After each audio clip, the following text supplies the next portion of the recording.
If you believe in the role clean hydrogen is going to play in reducing emissions and making the world a better place in the future, you're going to love this interview with HPQ Silicon. And that's because Deloitte Touche has already put out a study that said achieving net zero greenhouse gas emissions by 2050 is going to require the development of a clean hydrogen market equivalent to 170 million tons by 2030. That's 6 years from now. However, as of 2021, less than 1 million tons of hydrogen demand out of the total 94 million tons came from low emission sources, with the rest produced by fossil fuels. Enter HPQ Silicon. Along with their France-based affiliate Novacium, they've developed a low-carbon, chemical-based, on-demand, high-pressure, autonomous hydrogen production system. That's a mouthful. In essence, it's hydrogen on demand that's safe and clean. That has never existed before. Unlike traditional electrolysis-based hydrogen production systems, their process operates without the need for electricity, without the need for its extensive storage, and without the need of complex transportation infrastructure, making it a truly autonomous, on-demand solution. And the press release we're talking about today, the signing of a multilateral commitment to explore the possible integration of their hydrogen manufacturing technology into vehicles made by ARQUUS out of France. Bernard, welcome back, my friend. Thank you. Been a long time. 2 weeks.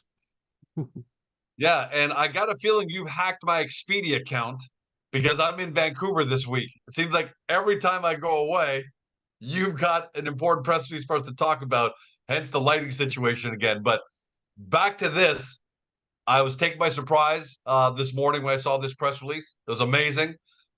And I'll tell you why. One of the biggest things for me, we've always heard you talk about your hydrogen manufacturing and the incredible advantages it has. Now it could be a game changer. But the fact of the matter is, when all of us at home, we really don't know, right? We're not specialists in the specs and the technology. So we need third-party validation to really tell us, hey, does Bernard really know what he's talking about here? I look at this as third-party validation. We've read about ARQUUS, but a lot of people who are listening to this by podcast or watching this for the first time haven't. Who is ARQUUS? Why does this create great third-party validation about your hydrogen manufacturing technology? Okay. If you follow the logical steps, okay, of what we've announced in the hydrogen division, okay, we announced first that we've Novacium will file a patent for an autonomous system. Then we announced an MOU with INNOV to present ourselves to the military infrastructure, because that is really one of the big area that needs an autonomous hydrogen delivery system. All right. So at that moment, the precipice of the discussion was, in combat situation, you need hydrogen for drones operations, okay? But you cannot use any traditional process to deliver that hydrogen on the field. This is where our technology comes in. Now, what happens? Just too dangerous. Well, it's too dangerous. It's impossible. Like, you cannot carry. See, all the applications for hydrogen require pressurized hydrogen.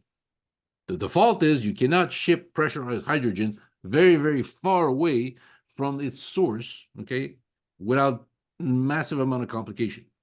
And definitely not in the battlefield, because that becomes a big red sign with a target on it.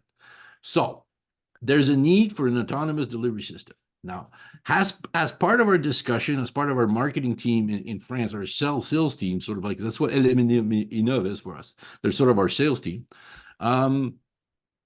They started to present this solution to different industrial in France that are related to the military complex. And ARQUUS showed an interest because they see a need for it. Like, everybody understands that you won't be able to switch everything to hydrogen. You won't be able to change to 100% hydrogen. You won't be able to change everything to electricity, because recharging time and all those issues. But there needs to be sort of an hybrid solution that comes into it. Now, for that hybrid solution to work, you need a way to have autonomous hydrogen everywhere, and this is where we come in. So it's a demonstration. It's an additional demonstration of the concrete interest there is for what we are doing. Okay.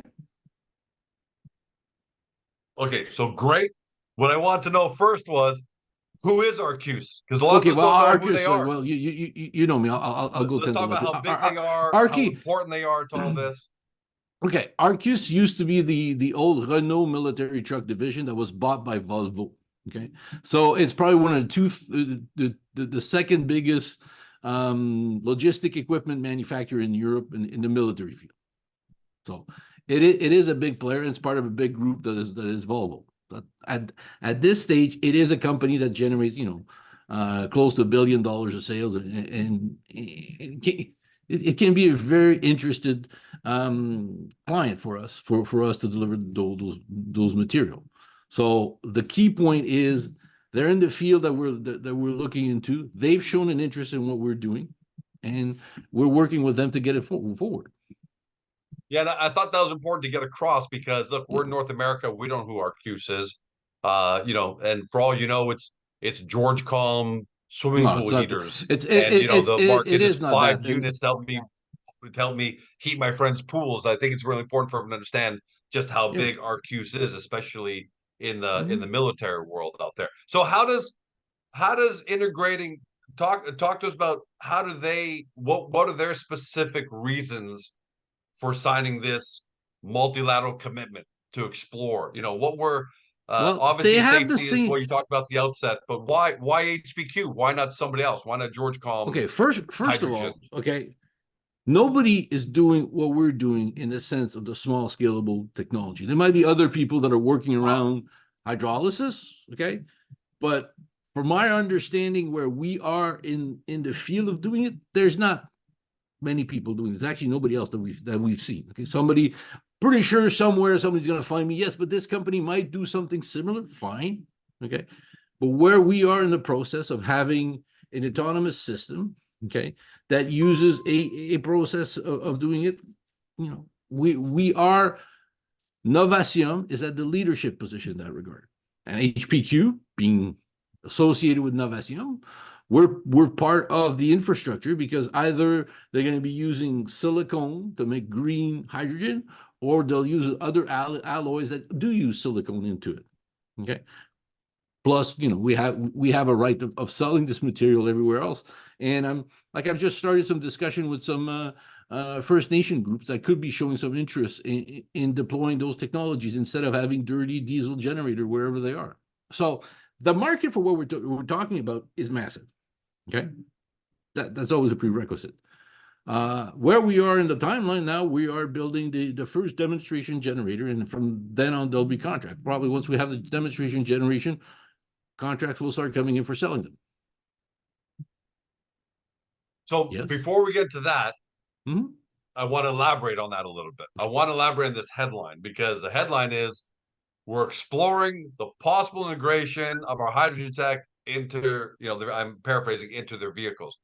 Can Mhm. you talk about what do you mean by exploring? So give us some steps if you don't mind. You talked a little bit about Well, a prototype, but let's give everyone at home, if you don't mind, a little bit of a little bit of outlook as to the steps in order to get to a situation where they like it and potentially become an actual commercialized customer.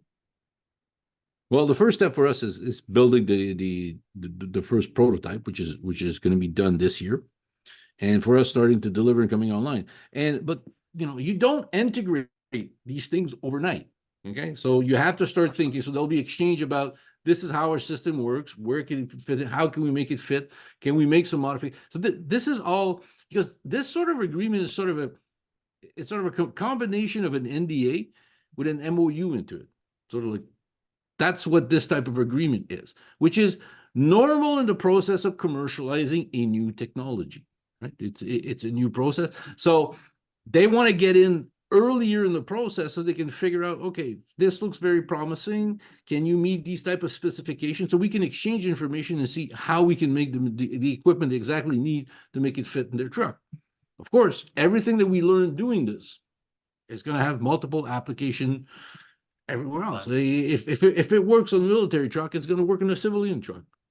Okay, so it is just the beginning phases. Okay, it's just like consider that stage one of the development of the commercial development of this. But it's fair to say, you're right. Obviously, this is stage one, but fair to say, this goes back to our initial question about who is ARQUUS. This is a big, old, very successful company. They're part of the Volvo group.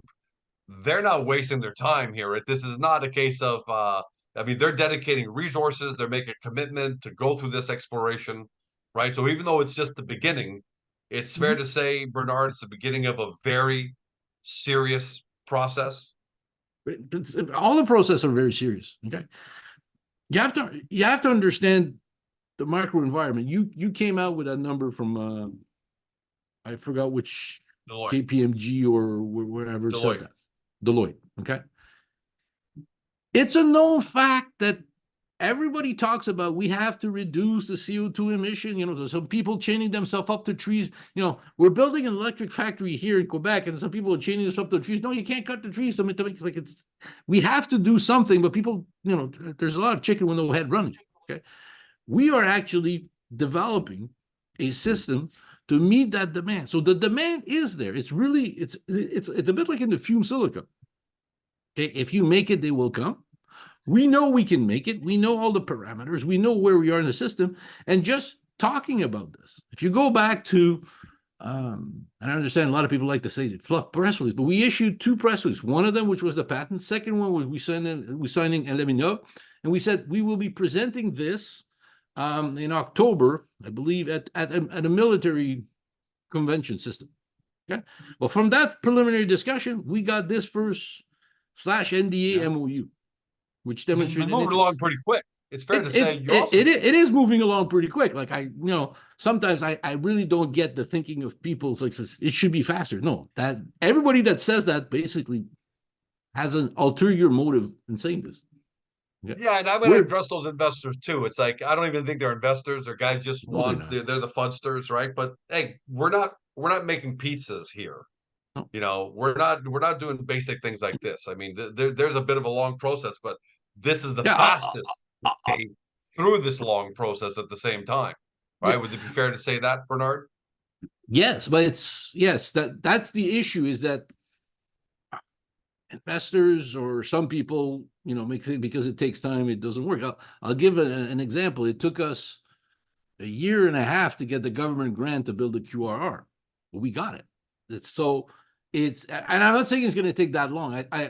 We're much more advanced in the way we're doing it, but it's sort of like there's a normality to this. Like I'm in the fume silica.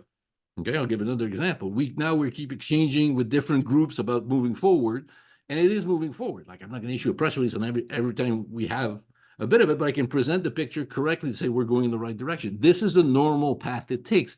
It starts with you have an idea. You can demonstrate you can build a prototype system, okay? In the hydrogen section, because my guys have so much experience in it, this is sort of like a 4th, 5th version or a growing version or a completely rethought version of what they were doing, but this is still the same path. So there's an expertise. So we will have a demonstration. On the fume silica, we've demonstrated we make it. On the battery side, pretty soon I'll be coming and talking about what we're doing there. We're advancing at full speed on 3 different initiatives. And, it's important for me to remind shareholders, real shareholders, okay, why they invested in HPQ. They invested in HPQ because they were looking for game-changing technologies that will have a profound impact on everybody's life. And that's what we're doing, okay? That doesn't happen overnight. And eventually it will happen overnight. You know how it is, George. And I'll also add in this, though. At the same time, a lot of companies in this world have been guilty of George.com renewables. So we're going to solve these problems, and it's a $10 trillion market, and we're going to solve these problems. They really don't have anything. But in all 3 legs, you've got great third-party validation. Like on the fume silica, you got 3 of the biggest fume silica manufacturers in the world who have signed NDAs with you. Here on the green hydrogen, now you've got ARQUUS. So no doubt about the fact that you are delivering something real as opposed to pie in the sky. George.com is going to solve these problems, but we really don't have a clue how we're going to do it. We just want to sell some stock one day. Let me go back to going back to this. does this ARQUUS, because this happened, I remember I asked you this with I asked you this when you're signing NDAs on the QRR side, when you're signing your first NDAs on the fume silica side. I always asked you, does this raise your awareness with that target market, and do you expect more? And they always did. So my question here is specifically on this ARQUUS news. Does this resonate into their world, the military, let's call it the military vertical, where other companies now have no doubt probably seen this and said, hey, hold on here. What is this technology? Who is HPQ? Who is Novacium? We need to take a look and explore this as well. Do you expect there to be, just like you've had the other two verticals, do you expect this vertical to get incoming calls?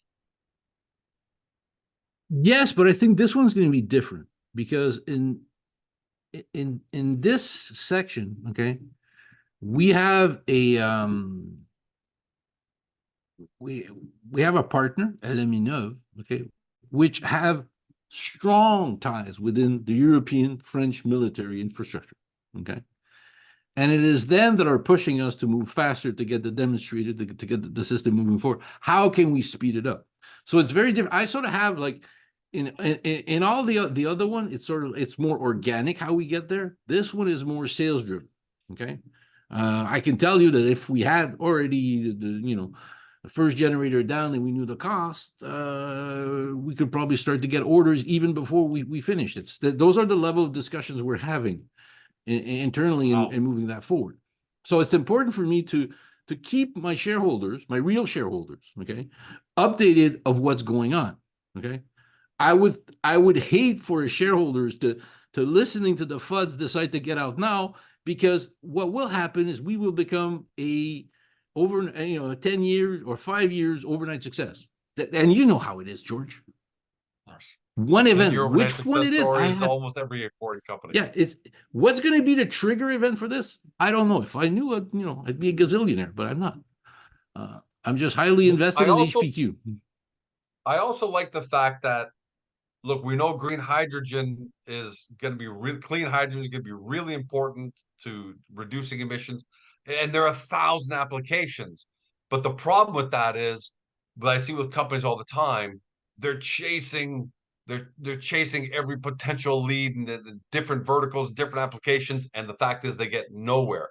So here it's clear that this leg of the company is focusing, and I like this, in France and specifically in the military vertical. So is it safe to say that that's where you're going to focus a lot of your efforts here at the beginning, to get to the pilot plant, to get to a commercial, commercial product, and then think about going beyond? Yeah, I got it. I got an email from somebody asking me, what you're using to use that system to generate the electricity for your QRR or your technologies, and it cannot, because it doesn't exist. Universal energy doesn't exist. If we take silicon as the energy source, hydrogen, when you use hydroelectricity to hydrogen to go down, there's always a decrease in the energy part. What we are working on is that we need to have hydrogen and everywhere. Okay, we need hydrogen in the northern territories of Canada to replace diesel generators, which are very polluting. The problem is you can't ship there. Okay, it doesn't really make any sense to make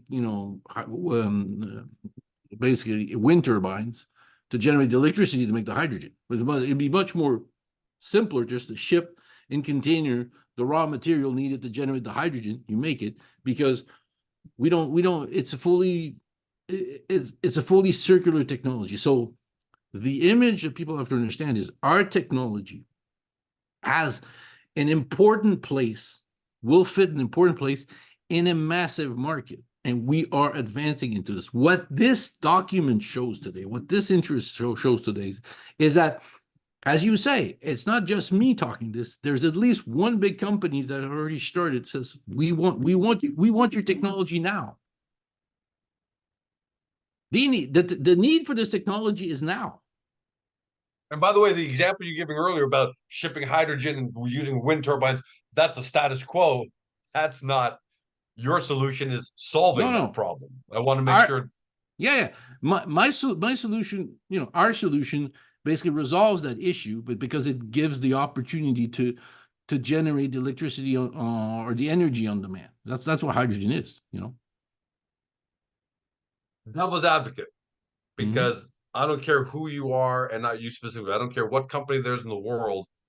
When they create something new, there are challenges for sure. I mean, and we've seen Samsung, who wiped out an entire generation of phones because the batteries they put in them back then, remember about 8 years ago, 9 years ago, the batteries putting in them were lighting up on fire, and they had to scrap an entire generation of phones. So every tech company has its challenges. What do you foresee? What are some technical challenges that you'll have in order to get to the pilot stage and be able to get to full commercialization stage?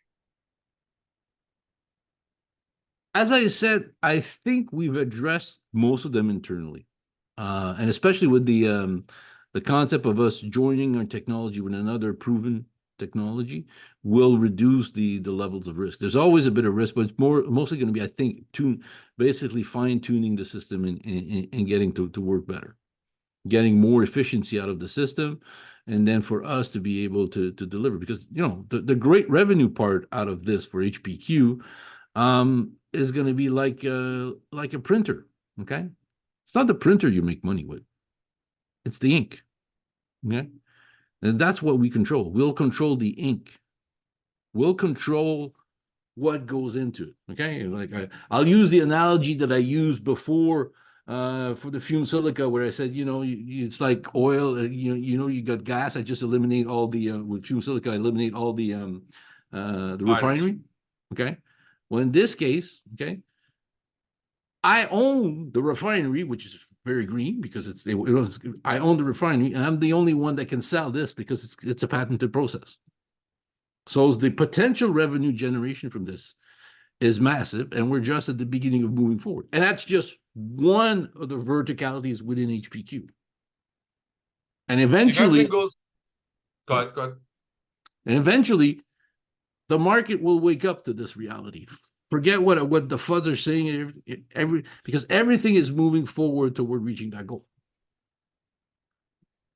If everything goes eventually as planned, because nobody does this straight to their goal, you always have a little of this. We know that, we've seen that just in the last 4 or 5 years, but you've gotten here.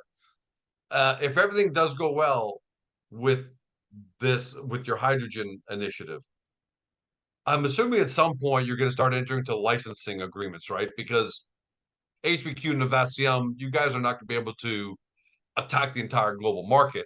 So do you foresee a situation, this is me guessing, but I'm asking, do you see a situation where you start entering into licensing agreements for different verticals, for commercial real estate, for residential real estate, for transportation, municipal transportation vehicles? Do you foresee that? Is that what you see the future being if everything goes well?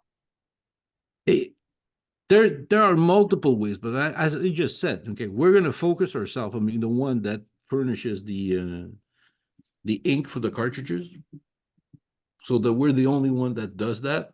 Everybody else can go with all the verticalities they want. If you want exclusivity for this, as long as you guarantee that you're going to buy me that X amount, sure, we'll look into this. But that's in the thinking. That's coming along. Okay, but that's moving forward. The way for us to monetize these technologies are multiple, and all of them. Well, if you get it working on the military side, you basically have the solution for all the verticals, right? You may have to have a couple tweaks or something like that, but you get it right here. So is there, on that note, what's the level of enthusiasm with ARQUUS? What's the level of enthusiasm maybe in France? I'm not sure. Are government entities watching this and saying, you might get access to grants and things like that? What's the level of excitement around this to make it happen beyond just Bernard and the HPQ team and the Novacium team? George, I've issued press release on this. I've shown there is interest for grant. There is division of grant. There was one issue that sort of like slowed down the process of getting the grant, and that was related to something that's now been resolved. But actually, in retrospect, that was helpful to us. because it forced us to rethink our solution, and we came up with a better solution, which is actually going to be faster to market. So as bizarre as it is, that's how it is. So we found ways to advance, keep moving forward in this regard, and I'm very proud of what the work that the guys at Novacium did. I'm very proud of what we have. Okay, I'm very excited what we have the potential of this. Okay, it is very rare that you set out an R&D project. Okay, and you have sort of like 3 big verticalities, okay? And suddenly the 3 big verticalities you have are coming to fruition toward commercialization almost at the same time. And each one of them is a company maker. That's the great part. Yeah. Each one of them is a company maker. Mhm. So even in a worst case scenario, you just have to be successful in one of the 3, let alone 3 of the 3. And you've made you potentially made a global company. VC investors, their rule of thumb is 1 out of 10 is going to work. Okay. Well, the way I'm seeing it right now, from the information I have, which people have to remember, I have more information than whatever the fudsters have out there. Okay.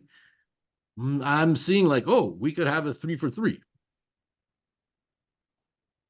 Well, 3 years ago, we might have said it might be 0 for 3. It's too early, but clearly, as you keep going down this path of third-party validation, independent testing, NDAs, MOUs, and there's a reason why all these companies are so interested. So, that's pretty exciting. Just remember one thing, though. I want to make sure we get on the record here for everyone, and you're on the record, so you can't get out of it. That at some point, the license for swimming pool heaters is going to come to me, because that's what I want. I want the license to be able to use this It'll come to tech you. I didn't say how to much I would create give it to you swimming for. pool heaters, because I got 10,000 people who are going to buy them.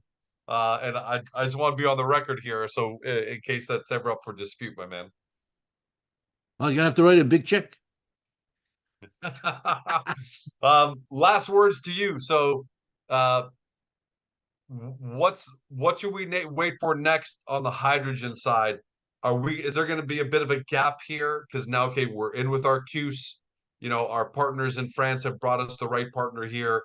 And now maybe you might go into a bit of a quiet mode as you build out the pilot plant and all that, or will there be other steps in between that you'll need to you'll be talking to us about? Probably the other steps in between as we move forward. I'm going to make sure I keep shareholders informed. Make sure that we keep doing these interviews where we do, I think, address a lot of the issues going forward. We should do pretty soon a Beyond the Deck on just the fume silica one, and probably eventually have a question and answer.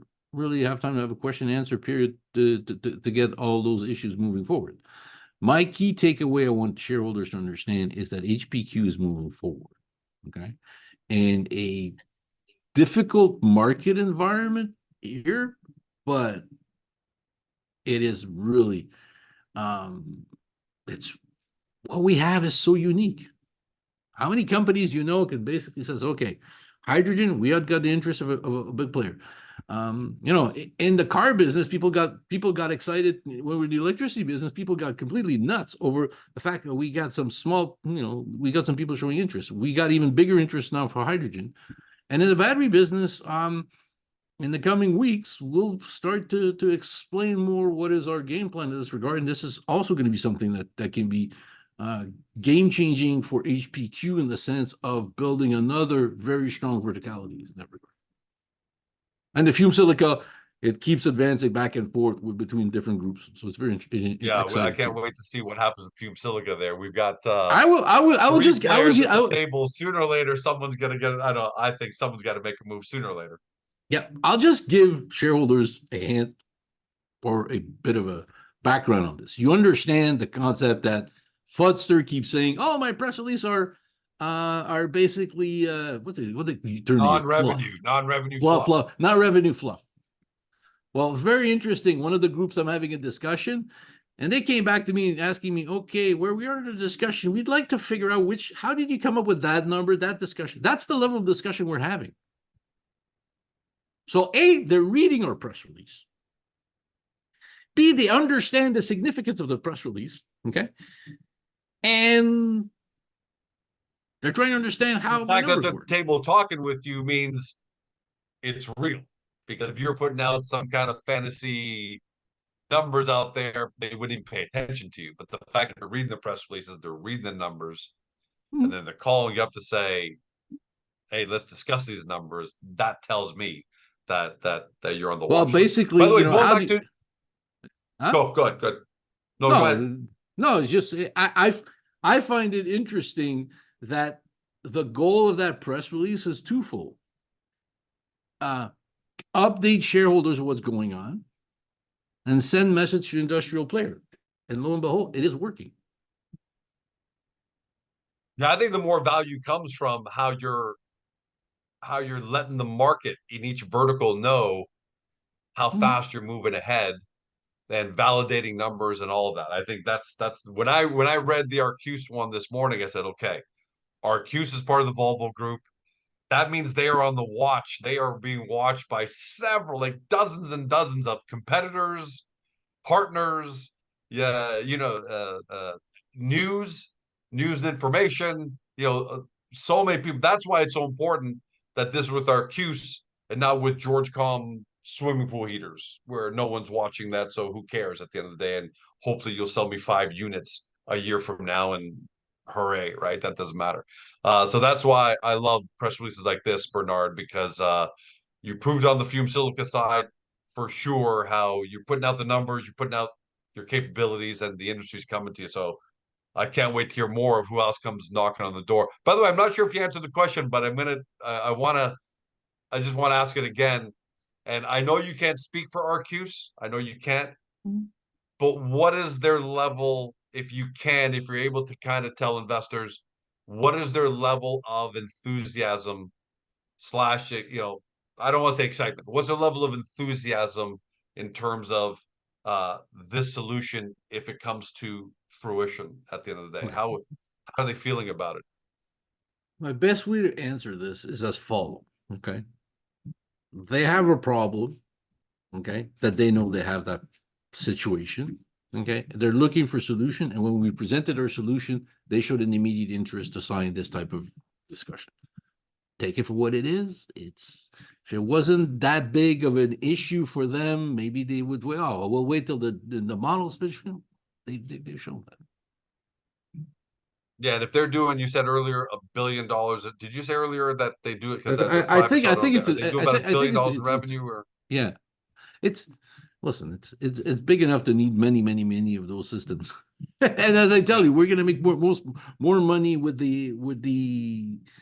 selling the material to generate the hydrogen in the reactors. That's where the money's gonna Well, be. the reason I bring up their potential revenue, whatever that may be, is as companies get bigger, even if they like what Georgecom is doing over here, if it doesn't move the needle for them, it doesn't matter how exciting of something I may show ARQUUS or the likes of ARQUUS. If it doesn't move the needle for them, they just don't bother, right? That's just the way these big corporations work. They can't Okay, run so around with little pet let me projects. So I have to let me assume that you can move the needle at ARQUUS. let me reverse the thing. Okay, if, as you say, we didn't move the needle, they wouldn't have come. They wouldn't have come and see them. Okay, they see a potential for us to move the needle with regard to one of the issues they have to deal with, which is reducing the CO2 footprint of military logistic trucks that are both armored and unarmored. So those are heavy trucks. They need a lot of energy to move forward. And with what happened in the situation, I think military spending is going to go through the roof. So it's good to be in that space and to be at least invited to come and show your solutions to it. And what usually happens there, it starts there, and you'll be invited to go meet other groups, different countries, those issues. So luckily for us, we have an incredibly good door opener in that group in France.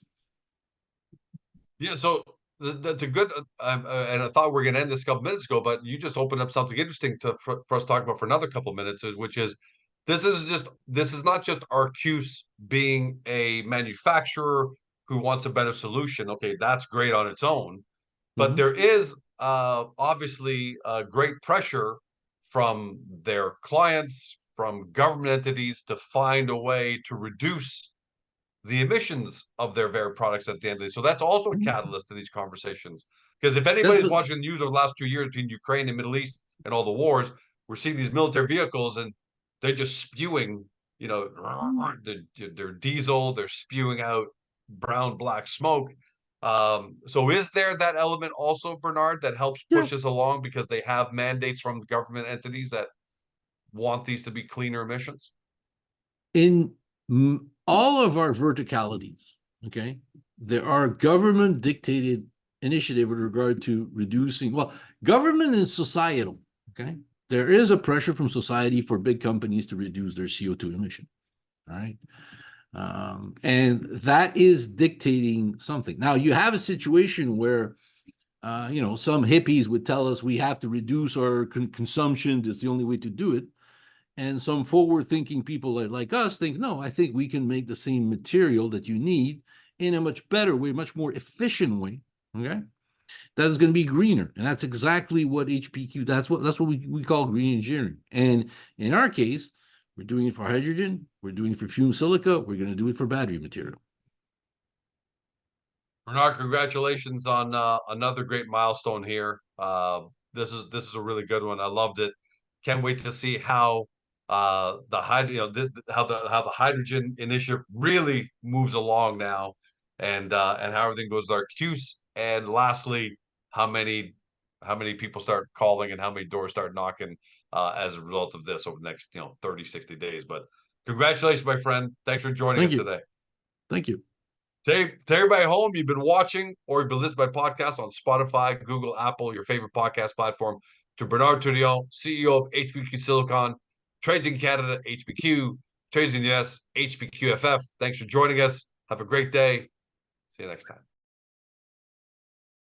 Hey Small Cap fam, I hope you loved this interview because more than a dozen people were involved in its production for the sole purpose of making you happy. If so, can you take a moment to support both our awesome guest company and Agora.com? Your engagement means the world to us. First, if you enjoyed this video, give us a thumbs up by tapping that like button.